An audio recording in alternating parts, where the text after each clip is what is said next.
জমিনটা আমি পুরা তামা বানায় দিব।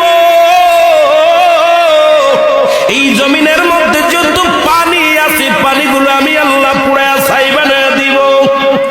যেদিন কিচ্ছু বলতে কিচ্ছু থাকবে না, সেদিন থাকবে শুধু আমার আল্লাহ।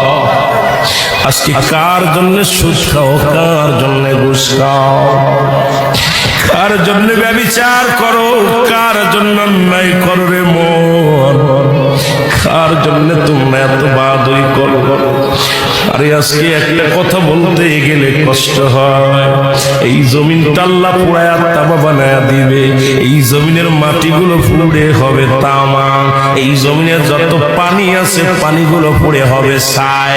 এই দুনিয়ার মধ্যে কিচ্ছু যেদিন থাকবে না, ওই তুরস্কের কত বাহাদুর, কত টাকাওয়ালা মিনিটের মধ্যে